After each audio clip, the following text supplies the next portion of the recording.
The election of the People's Party government in the 1970s represents a very, very strong break from the past.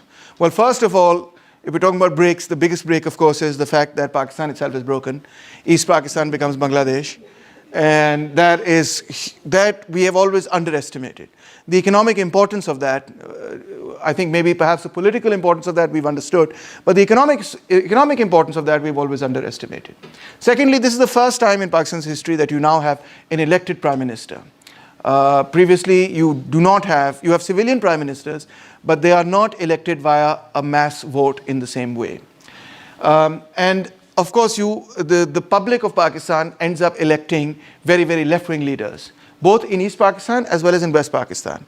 In East Pakistan also, by the way, Sheikh Mujibur Rahman's program is very, very, very similar to Bhutto's program. He's also claiming that he's a socialist, that he's going to nationalize property, and he did when he came to power. Immediately after he came to power, he's going to do land reforms and nationalization, etc., and roti kapda makan, etc. And by the way, even Indira Gandhi is making the same claims in India, etc. So this is a left-wing wave across the world, which is, also obviously has its impact on Pakistan. And last but not least, Bhutto also decides that he's going to have a non-aligned foreign policy. He's not going to do the bidding of the United States and the United Kingdom, of the former colonial powers, as Pakistan had been doing previously. So here's an estimate of how important East Pakistan really was to West Pakistan. 50% of West Pakistan's products found their way into East Pakistan in 1969-70. 50% of everything produced in West Pakistan was being sold actually in East Pakistan. So important. And 18% of West imports came from East Pakistan. So we had nearly imported a quarter of our imports. Sorry, not a quarter, rather a fifth of our imports, nearly a fifth of our imports were coming from East Pakistan. So this is, economically we were, in our perception maybe we're not so integrated because they're over there, tum udhar or hum idhar. But in economic terms, actually the integration is present and it will have an impact on Pakistan as well as Bangladesh's economic future. Overall growth statistics, let's look at them. I'm sure you find statistics gross, but gross statistics means overall statistics here. So what's happening with GDP? In 71-72, we have a really bad situation mainly because you have civil war. So 1.2% only. But it jumps back very quickly to 7.2%, which is fantastic. And then goes all the way up to 7.7%. So the first 2 years of Bhutto's government, in fact, are actually really quite spectacular. Faster than Ayub Khan. And then suddenly something happens and boom, it comes down to below 4%, 3.9, 3.3, 2.9, averaging out over the entire Bhutto period at 4.4%, which by today's standards, the standards of Naya Pakistan, is still pretty good. So what is going on? What happens over here that causes things to transform so suddenly for Bhutto? Let's have a quick look at his policies first of all. December 71, Bhutto becomes president of Pakistan. January 72, he takes over 31 large firms in 10 basic industries. That includes iron and steel, basic metals, heavy engineering, motor vehicles assembly and manufacture, tractor assembly and manufacture, heavy and basic chemicals, petrochemicals, cement and public utilities. So very early on in Bhutto's time, he takes over these things. March 72, land reforms. March 72 again, management and control of 32 life insurance companies. He takes over the major life insurance companies. No economic downturn. In fact, you have, as I said, 7.7% rate of growth. May 72, major banking reforms. State Bank of Pakistan extends control over scheduled banks, reorienting credit policy towards small farmers and small industrial enterprises. Again, in the same period, 72, he devalues the currency by 131%, major devaluation. And of course, this devaluation has a very big impact on the industrialists because previously under Ayub, they had this system whereby they had this guaranteed, differentiated exchange rate, etc., and guaranteed sort of profit. So that is all finished. Export bonus schemes finished. Procurement prices for agriculture are raised. That is, that the state is now buying from ordinary peasants at a much higher rate. So the bias towards industry and against agriculture, resources are moving from agriculture into industry. Bhutto is reversing that, saying, no, we have to also invest in agriculture.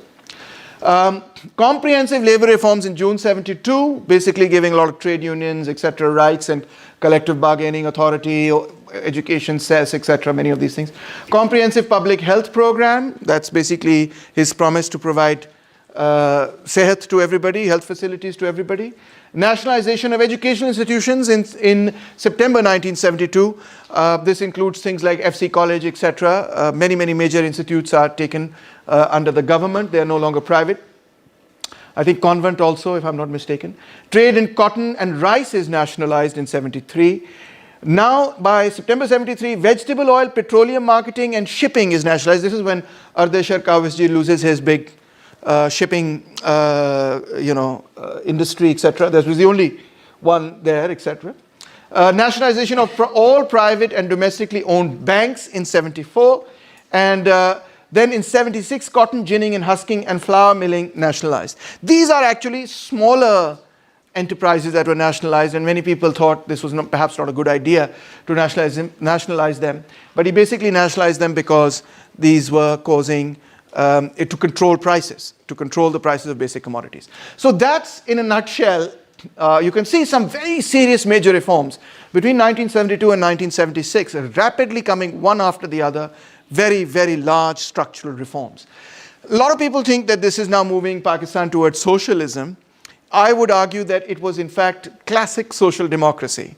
These are sort of the things that you see in Scandinavian countries. You see them in Norway and Switzerland, and you see them in France, etc., and many of these highly sort of countries where that have a very strong mixture of state and private enterprise. But as I've stated previously with respect to agriculture, Bhutto didn't want to do away with all private property as Marxists or communists would. And it wasn't the case that he was doing these reforms with the intention of bringing about some sort of a Bolshevik revolution or a Chinese revolution like Mao, though he did like to wear the Mao cap on occasion. But his main model is driven by Scandinavian socialism. And he says this very explicitly in his books, etc. Yes? The export bonus scheme is actually helping with the increased exports? It's not necessarily helping with the increased exports. It's ending it is ending the sort of privileged position that a few families had with respect to international trade, because they were the ones that had the licenses. Then they got these bonuses, all of this stuff. So Bhutto ended for those 22, 44 families these special provisions that were really favoring them over other industrialists, right? These were considered by the Bhutto regime as being unfair, as unfairly privileging certain families over other competitors, over their competitors. Doing that doesn't necessarily increase exports. That's like a different thing.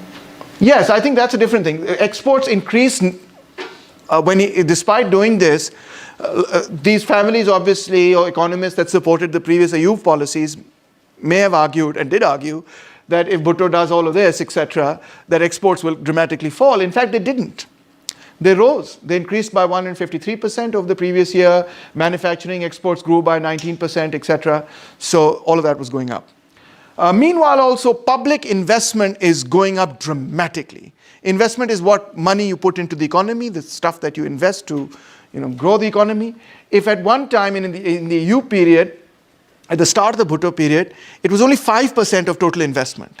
By the end of the Bhutto period, it's 75% of total investment. So dramatic turnaround in the model of development itself. Now, Hamza was asking this question, why not involve the state versus the market, etc., right? So basically what's happening over here is a dramatic change from market to state-driven investment. Yes? So what is it that happens in 1973-74? OPEC. This is the major thing. And this is, on a global scale, the fastest transfer of wealth from one part of the globe to another part of the globe. Before 1973, nobody wanted to go and live in Saudi Arabia or Dubai or UAE or any of these, or Abu Dhabi or wherever. These were, agricultural societies, relatively speaking, quite poor. Yes, there were affluent families, etc.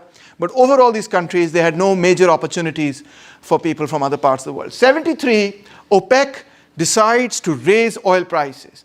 And as it raises, and the oil prices have a very low elasticity of demand. You raise the oil prices, people still have to buy that damn oil. No matter how high you make them, they're still buying the same amount of oil. Because otherwise, and this actually happened, cars start lining up on petrol stations waiting for fuel, saying, give us fuel, etc. And this happened when OPEC did this. You can see the pictures if you go to Google. You can see in the US as well as less in the US because US has its own oil production. But in the UK, cars started lining up, down the road from petrol stations because there was no petrol to be had because petrol prices had gone up. Same thing happens to Pakistan. Petrol prices go from 60 million to 225 million. That's the bill that you have to pay to keep the economy going. And if you don't import these, oil, crude oil, petroleum, etc., all of these things, the economy is going to come to a standstill, frankly. So you've got to do it. And similarly, fertilizer, which we were also importing, the bill goes from 40 million to 150 million, jumps up rapidly. So, and in 1976, then you had massive floods that really have a very bad impact on agriculture. In 1974, you have pest attacks, so one bad luck thing after another. You can see the impact here when you look at inflation rates. You see that Pakistan is doing all right, and then suddenly you see 30% inflation almost, 26%, 11%, then it comes back down. It settles back down. And it's really going to settle down when, Bhutto basically imposes certain controls on basic commodities, etc., rice husking and wheat and rice, etc. So you see this whole period of inflation is essentially cost push inflation. OPEC prices are going up, suppliers are going up, so you get this sort of inflation. OPEC oil prices change also has a huge impact, obviously would have had a huge impact on balance of trade. So you see over here, in 1971, we're not doing too well. Even in 1970, 71, we're not doing too well because we're at war, etc. But then we begin to balance out. We're doing all right, but boom, then minus 1,000, massive balance of payment deficit, and we can't seem to get out of that balance of trade deficit.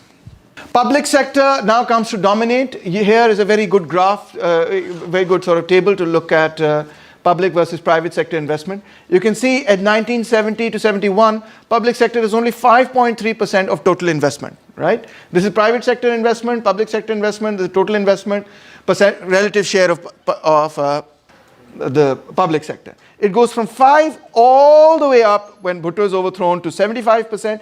In fact, here's the other interesting thing. It doesn't go down after Bhutto is overthrown. It in fact continues to go up 79, 80.9%, then 75%, etc., etc. It's only a little later that in fact it does go down, but not immediately following Bhutto. So here are some of the factors that drove the economy down. Initial outcome of devaluation is very, very positive. What you pointed out, when he devalues, exports go up, and that's a good thing. Floods hit in 73. There's a 4-fold increase in petroleum prices. Import costs much more. Prices of fertilizer rise. Essential imports, oil jumps, etc. And there is excessive inflation, not just in Pakistan, pretty much everywhere in the world. World recession follows after OPEC does this. The whole global political economy undergoes a change. And demand for Pakistan's export remains severely depressed and affects industrial output.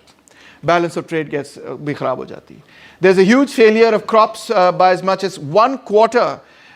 And this was a time when if there was not a failure of crops, owing to pest attack, etc., that actually Pakistan could have made quite a bit of money selling its crops. But just when we could have made the money selling the crops, pests came and destroyed. And by the way, you could do an interesting study to see whether this disaster was itself the cause of the Green Revolution in the sense of the monocropping economy, lack of biodiversity, etc. It can cause massive, dips in agriculture when you have monocropping, cash cropping, etc. And then when you recovered from that, you had floods. So that also destroyed quite a bit.